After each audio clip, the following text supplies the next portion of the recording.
You're not bored material. Stay home. I read the message 3 times before my brain could process what my eyes were seeing. Not a phone call, not a meeting. Just 7 words sent at 9:43 on a Thursday night, like he was telling me to pick up printer paper. 7 words that erased everything I'd built. I was sitting in my apartment, still in the clothes I'd worn for 16 hours straight, reviewing the quarterly projections that would be discussed at the retreat.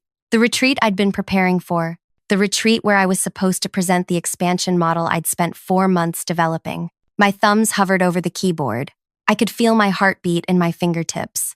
Not from panic, from something colder. I typed, understood, sent it. Then I opened my banking portal and pulled up the documents I'd signed 3 years and 2 months ago. Most people don't know how investment firms actually survive when they're drowning. They don't know about the gaps between what banks will lend and what companies actually need. They don't know about personal guarantees, about using family assets as collateral, about the invisible architecture that holds up buildings everyone thinks are solid. I knew, because I'd been that architecture, and I was about to remove every supporting beam. But before I go any further into what happened next, I need to pause here, because if this story is hitting you the way it's hitting me right now, do me a favor. Tap that like button. Drop a comment telling me if you've ever been made invisible by someone who couldn't succeed without you. And subscribe, because what comes next is the kind of story that doesn't get told enough. The story of what happens when the person holding everything together finally lets go. Thank you for being here. Now let me tell you exactly who I am and how I ended up holding the keys to someone else's kingdom. My name is Pharaoh, not a name you forget easily, which is exactly why my mother chose it. She wanted me to be unforgettable in rooms where women like us were supposed to blend into the furniture. I grew up watching my grandmother build something from nothing. She started with a single textile loom in a warehouse space she rented for almost nothing. 43 years later, she owned the building, the block, and had a trust fund that made banks sit up straight when they heard our family name. She taught me something most people never learn. Money isn't about how much you have, it's about how much you can leverage. I studied finance at a state school nobody's heard of, graduated with honors nobody cared about. Spent 5 years at regional firms where I learned the actual work while everyone else learned how to take credit for it. Then I met Caspian. That's what the CEO called himself, not a nickname, his actual legal name. His mother had been obsessed with the sea, apparently, and decided her son should sound like a luxury resort. He had the kind of charisma that made people forget to ask questions. Tall, with silver hair he'd gone prematurely gray at 35 and decided to lean into. He wore suits that cost more than most people's monthly rent and spoke about market trends like he was narrating poetry. When I met him, his investment firm was 3 months from total collapse. He'd started the company 7 years earlier with family money and big promises. He'd attracted clients through charm and confidence, convinced them he had secret strategies, revolutionary approaches. What he actually had was luck and timing. He'd made some good calls early on, riding waves that any competent analyst could have caught. But when the market shifted, when luck ran out, he didn't have the skills to adapt. His board was a collection of old college friends and distant relatives who knew even less than he did. They'd been hemorrhaging clients for 8 months.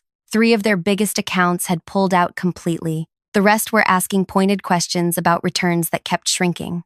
Caspian needed someone who actually understood financial architecture. Someone who could rebuild the foundation while he kept smiling at investors and telling them everything was fine. He found me through a mutual contact, invited me to lunch at a restaurant where the menu didn't list prices, spent 2 hours telling me about his vision, his plans, his absolute certainty that the firm just needed the right restructuring.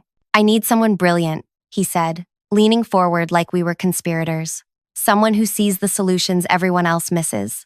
I told him I'd need to review their complete financial records before making any decisions. He had them couriered to my apartment that night. I spent 3 days going through everything. The picture was worse than I'd expected. They weren't just losing money on bad investments. They had a structural problem.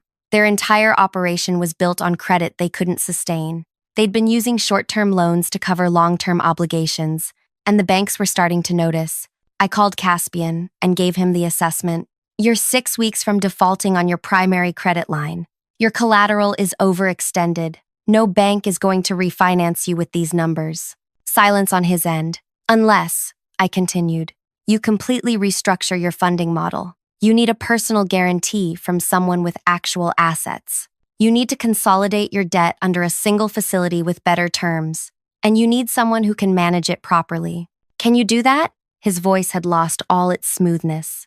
I can, but it's going to cost you. Name your price, equity, 5% of the firm, and full authority over financial operations. He agreed within an hour. I should have known then. Should have recognized that someone who agrees that quickly is either desperate or planning to renegotiate later. But I was 31 years old and someone was finally offering me real authority. So I signed.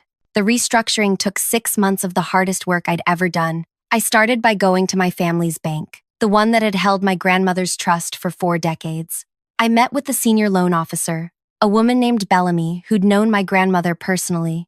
I need to use the trust as collateral for a commercial credit facility, I told her. Bellamy's expression didn't change, but I saw her fingers tighten on her pen. How much? 1.5 million. For what company? I explained the situation, showed her my restructuring plan, demonstrated how I'd secured equity and authority in exchange. She reviewed everything for 3 days. Then she called me back to her office. Your grandmother built that trust by never taking unnecessary risks, Bellamy said. This isn't unnecessary.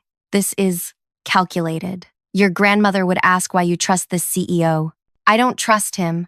I trust my own ability to manage the facility properly. Bellamy studied me for a long moment. If this goes wrong, you understand what you're risking.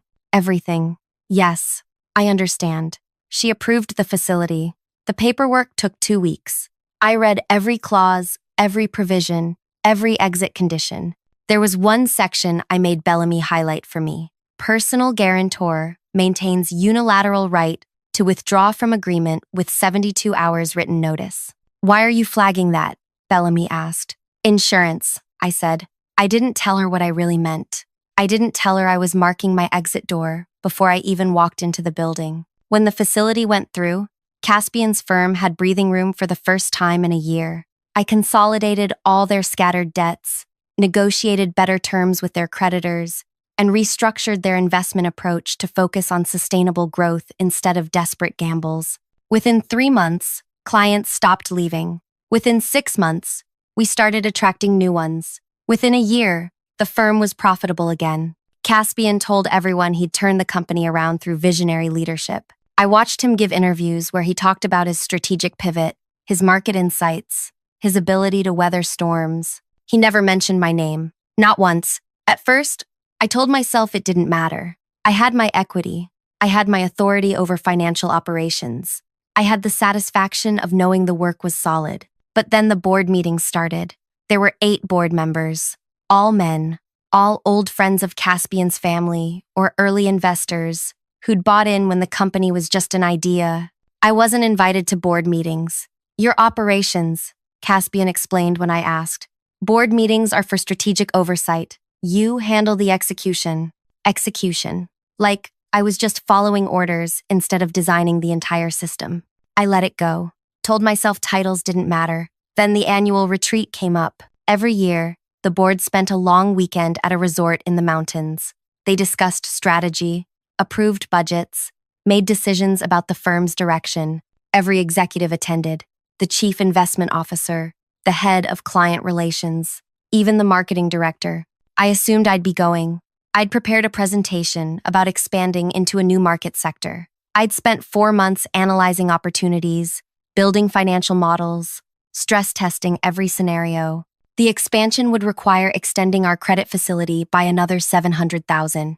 I'd already done the preliminary work with Bellamy, confirming the trust could support it. 3 days before the retreat, I still hadn't received the travel details. I messaged Caspian's assistant. She responded with a confusing non-answer about still finalizing the attendee list. I went directly to Caspian's office. He was on the phone, but waved me in. Finished his call with a laugh that sounded practiced. Pharaoh, what can I do for you? The retreat.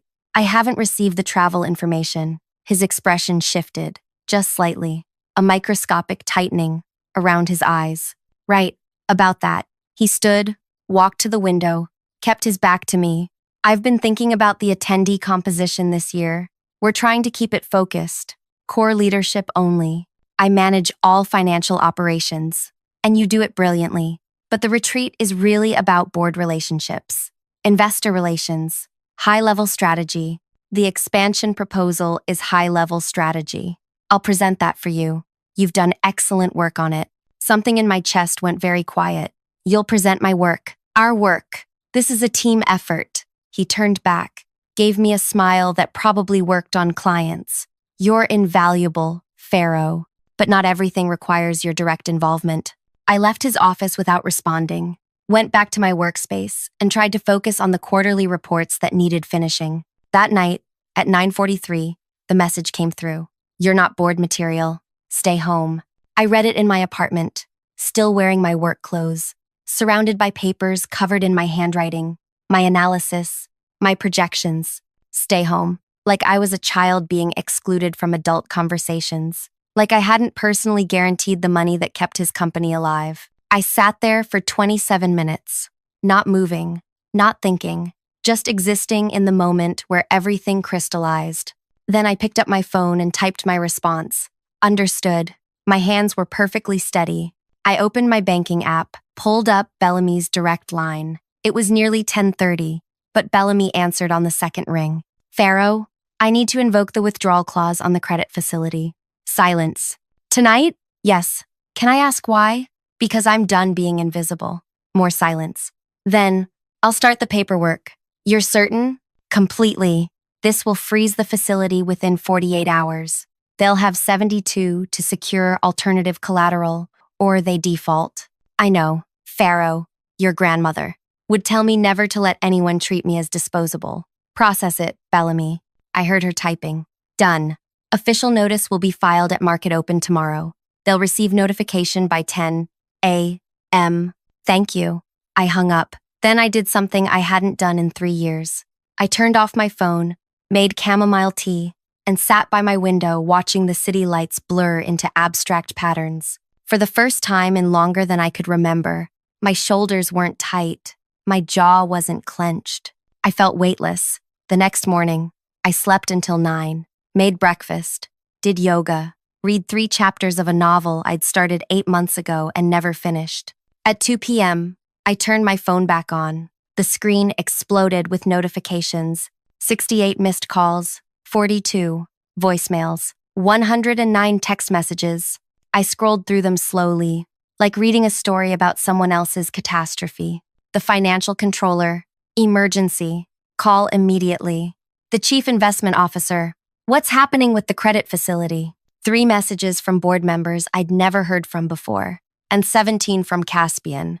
The most recent one, sent 40 minutes ago. Pharaoh, whatever I did, we can fix this. Please call me. I deleted all of them without listening to the voicemails. Then I got dressed and drove to the office. Security looked confused when I walked in. The guard, whose name was Terrence, actually stood up from his desk. Miss Pharaoh, I thought you were. I didn't see you on today's access list.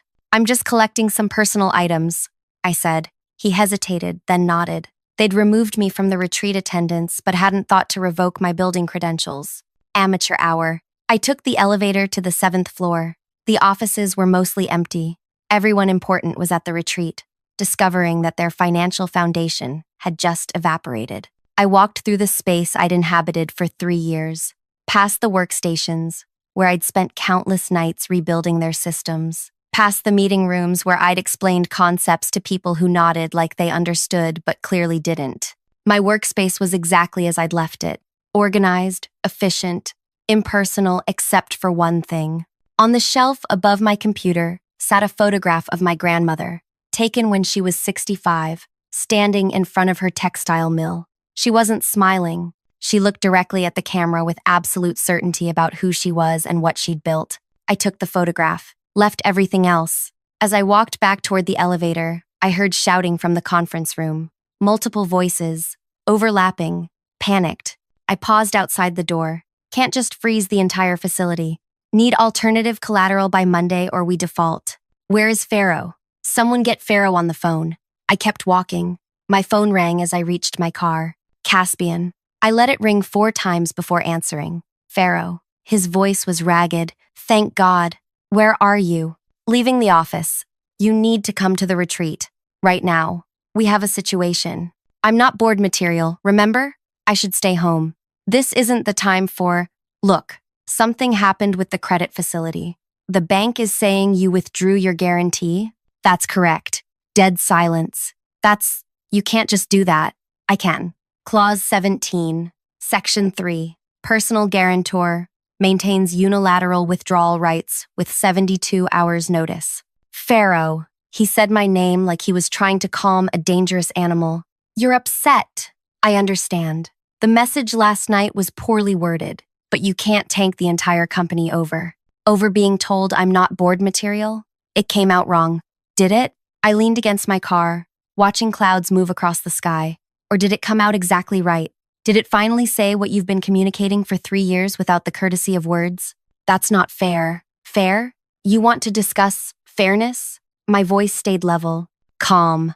Let's discuss how I rebuilt your company's entire financial infrastructure while you collected awards. Let's discuss how I personally guaranteed $1.5 million of debt using my family's trust while you told investors about your visionary leadership. Let's discuss how I spent 4 months developing an expansion strategy that you were planning to present as your own work to a board retreat I wasn't invited to attend. I was going to credit you, the way you've credited me for everything else. I heard other voices in the background, someone saying his name urgently. Hold on, Caspian said. Not to me. Then back to me. Pharaoh, I have the entire board here. The financial controller just confirmed that without your guarantee, the bank is freezing our facility. We have 48 hours to secure alternative collateral, or we default on $1.2 million in drawn funds. Sounds like you have a problem. This is your company too. You have equity. 5% equity in a company that's about to default. Yes, I've done the math. I'll lose approximately $73,000 in theoretical value. You'll lose everything. Silence. Long enough that I thought he might have hung up. Then, what do you want? Nothing. Everyone wants something. You want board access? You're on the board. You want a better title?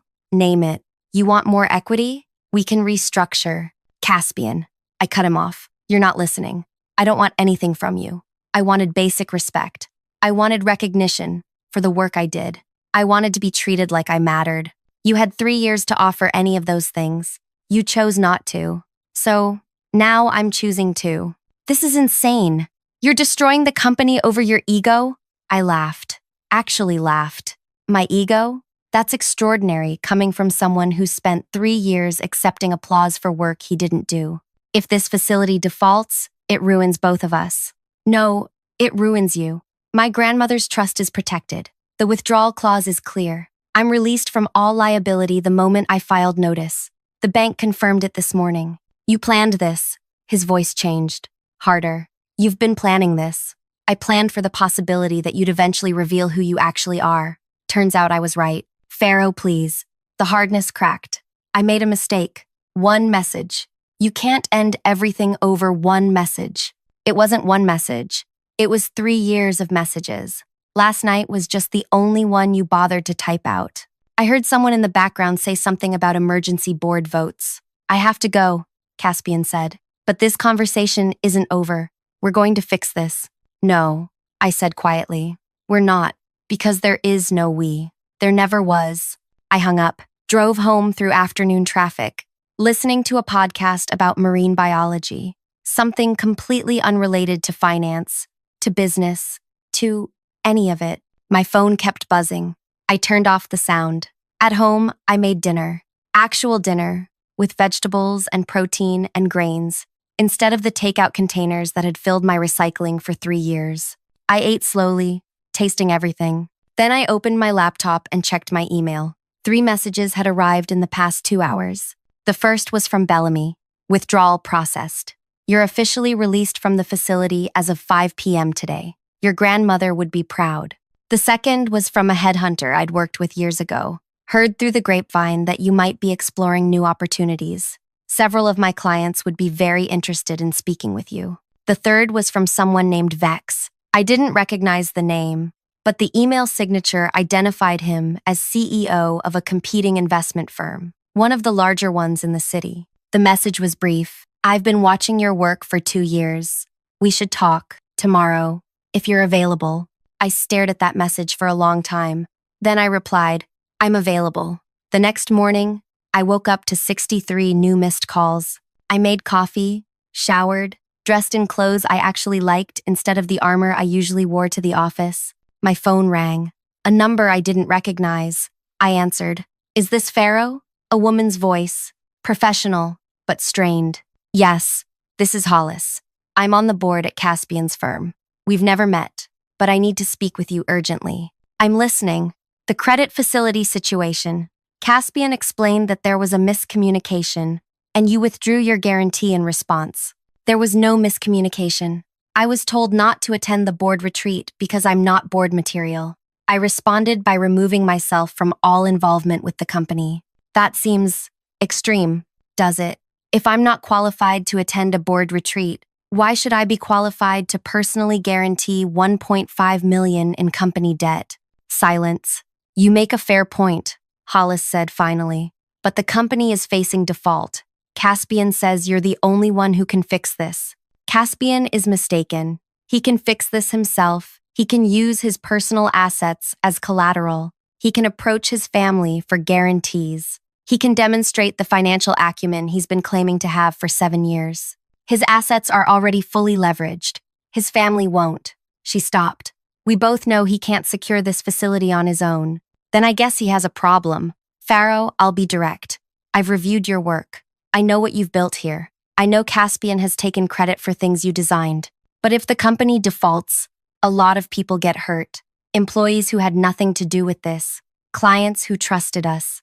That landed differently than I expected. I thought about the analysts who worked under me, the support staff, people just trying to do their jobs. The employees will find new positions, I said. Most of them are talented. The clients will recover their funds through the dissolution process. The FDIC insurance covers the deposits. And Caspian? Caspian will learn what happens when you treat people as disposable. Hollis sighed. For what it's worth, I agree that he's handled this appallingly. Several of us have tried to push for your inclusion in strategic decisions, but the board has dynamics, old relationships, family connections, people who owe Caspian favors or vice versa. It's not right, but it's reality. Then reality is about to change. Is there anything that would make you reconsider? I thought about it, actually thought about it. If Caspian resigns as CEO and the board offers me full operational control, I'll consider reinstating the guarantee. Hollis went quiet. You're asking for his complete removal. I'm answering your question about what it would take. That's what it would take. He founded this company. With family money and borrowed credibility, I rebuilt it with actual skill. Which of us is more essential? I need to discuss this with the other board members. You have 36 hours before the default becomes permanent. I hung up, met with Vex that afternoon. His office was in a building downtown, smaller than Caspian's but newer, more functional than flashy. Vex himself was younger than I expected, maybe 40, with an intensity that felt authentic rather than performed. I'm going to skip the small talk, he said, after we'd shaken hands. I know what's happening with your current situation. The whole industry knows by now. Word travels fast. When someone pulls the foundation out from under Caspian's company, yes, it travels fast. He leaned forward. I've been trying to recruit you for 18 months. You never returned my calls. I was busy holding together a company that didn't appreciate it. So I gathered. Here's what I'm offering. Chief Financial Officer. Full authority over all financial operations and strategy. Seat on the board. Equity starting at 8%. And your name on everything you build. Why me? Because I've watched you restructure a failing company into a profitable one, while the CEO took victory laps. Because I've seen your work on the market analysis that Caspian presented as his own at last year's investor summit. Because I'm building something real here, and real things require people who can actually do the work. What's the catch? No catch, just honesty. We're smaller than Caspian's firm. We don't have the flashy reputation yet. We don't throw parties or get featured in magazines. We focus on sustainable growth and actual returns. It's less glamorous. Glamour hasn't been working out well for me. He smiled. Is that a yes? It's an interest. I need to see your financial structure, your client base, your actual numbers. Fair. He slid a folder across the desk. Everything's in there. Take your time. But the offer expires in 72 hours because I need someone in this role quickly. I took the folder home, read through it that night. Everything Vex had told me was accurate. Smaller operation, solid fundamentals, no debt beyond manageable credit lines, clean books, boring, in the best possible way. My phone rang at 11 p.m. Caspian. I almost didn't answer, but curiosity won. The board voted, he said without preamble. They're offering you Chief Operating Officer, board seat, 10% equity, full authority over financial operations and expansion strategy. And you? I remain as CEO, but you'd have equal voice in all strategic decisions. Not interested. Pharaoh, that's a significant. I told Hollis what it would take, full operational control. Your resignation. This company is my legacy. Then you should have treated it like one instead of using it as a stage for your ego. I built this from nothing. You built it from family money and other people's work, specifically my work. And now you're watching it collapse because you confused charisma with competence. His breathing was ragged. You're really going to do this? Destroy everything? I'm not destroying anything. I'm simply no longer holding it up. There's a difference. I'm begging you. Those 3 words hung between us. You had 3 years to make me feel valued, I said. You had 3 years to include me, credit me, respect me. You chose not to. Those choices have consequences. What if I resign? I paused. You'd actually do that? If it saves the company? Yes. The board would need to offer me CEO position, full authority, 5-year contract with performance incentives tied to company growth, not stock manipulation. I can recommend that.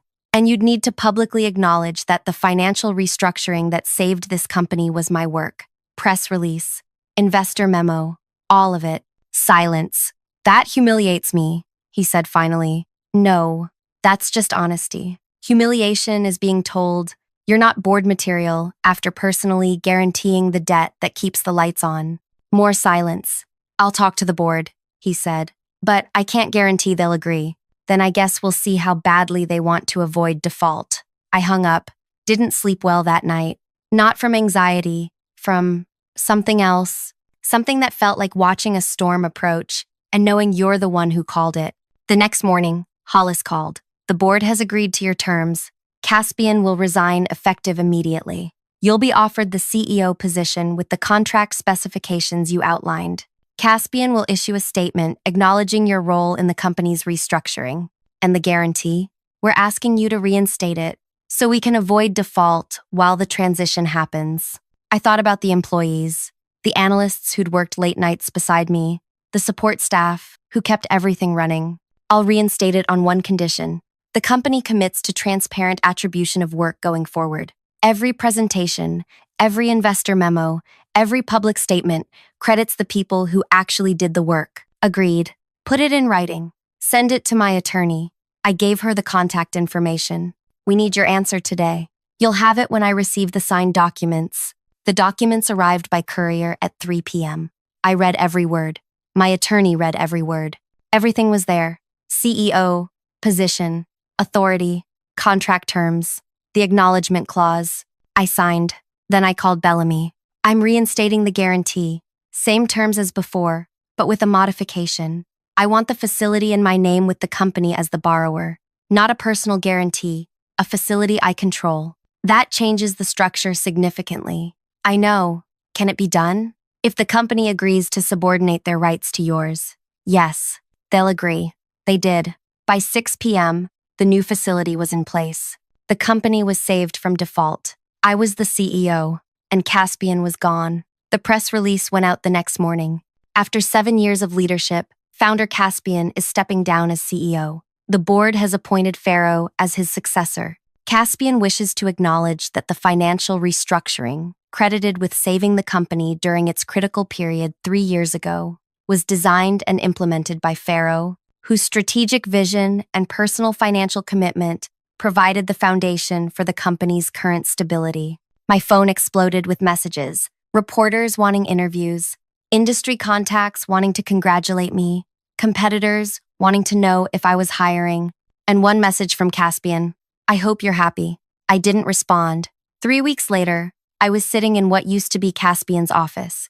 reviewing the expansion proposal I'd developed. The board, my board now, had approved it unanimously. We were extending into the new market sector, carefully, sustainably, with proper risk assessment and contingency planning. Vex had called to congratulate me and to say the offer still stood if things didn't work out. I think I'm where I need to be, I told him. Fair enough, but if you ever want to talk about partnerships between our firms, I'm listening. I'll keep that in mind. The company stabilized over the following months. Several of Caspian's board allies quietly resigned. New members came in, people with actual expertise rather than just personal connections. The employees responded to the change with what looked like relief. Productivity increased. Turnover decreased. We started winning new clients based on performance rather than charm. 6 months after taking over, I received an envelope at my office. No return address, just my name written in familiar handwriting. Inside was a single sheet of paper. You were right, about all of it. I spent 7 years building something I didn't understand on foundations I didn't create. I thought leadership meant being the face of things. I didn't realize it meant being the structure underneath. I don't expect forgiveness, but I wanted you to know that I finally understand what I lost. Not just the company, the chance to learn from someone who actually knew what they were doing. I hope you build something extraordinary. Caspian. I read it twice, then I filed it away and went back to work. A year after becoming CEO, I stood in front of an investor conference, presenting our annual returns. 32% growth, client retention at 94%, expansion into 3 new market sectors. After the presentation, a young woman approached me, mid-20s, nervous energy. Miss Farrow, I'm Coral. I just finished my MBA, and I've been following your work. The way you restructured your company's financial model is exactly what I wrote my thesis on. Did you now? Yes, and I was wondering. I know this is incredibly forward, but are you hiring? I'd work in any capacity. I just want to learn from someone who builds things the right way. I looked at her, saw something familiar in her expression. Hunger mixed with competence. Ambition tempered by actual skill. Send me your resume, I said, and your thesis. I'll review them. Really, but I should tell you, if you work here, you'll get credit for what you do, your name on your work, your voice in the strategy, but you'll also work harder than you've ever worked in your life. That's exactly what I want. She sent her materials that night. I hired her 2 weeks later. Watching her walk into the office on her first day, I thought about the message I'd received that started everything. You're not board material. Stay home. 7 words that were meant to diminish me. 7 words that instead freed me to rebuild everything on my own terms. Sometimes the worst thing someone can say to you becomes the best thing that ever happened. Not because it didn't hurt, but because it forced you to stop waiting for someone else's permission to claim your own value. I walked past Coral's workspace, where she was already deep in analysis, filling notebooks with calculations. You're here early, I said. She looked up, startled. I wanted to get a head start on the portfolio review. Good instinct. But pace yourself. This is a marathon, not a sprint. I will. Thank you, Miss Farrow. Call me Farrow. We don't do formalities here. We do work. She smiled. I went to my office, sat down, and looked at the photograph of my grandmother on my shelf. She still wasn't smiling in the picture, still looked directly at the camera with absolute certainty. I understood that expression now. It wasn't about happiness. It was about knowing exactly who you are and what you've built and not needing anyone else's validation to confirm it. My phone buzzed. A message from Hollis. Board meeting tomorrow at 9. Agenda: Q3 review and discussion of your proposal for the international expansion. Looking forward to hearing your thoughts. Your proposal, not our proposal that I'd have to watch someone else present. Mine. I typed back. I'll be there. Then I opened my laptop and got back to work, because that's what you do when you've stopped waiting for permission. You build, and you put your name on every single thing you create. Thank you for staying with this story all the way to the end. If you felt every moment of this journey, if you've ever been made invisible by someone who needed you to succeed, drop a comment below. Share your story. Tell me how you've reclaimed your value. And subscribe, because there are so many more stories of people who stopped accepting less than they deserved and started building something that's truly theirs. Your support means everything. Until next time.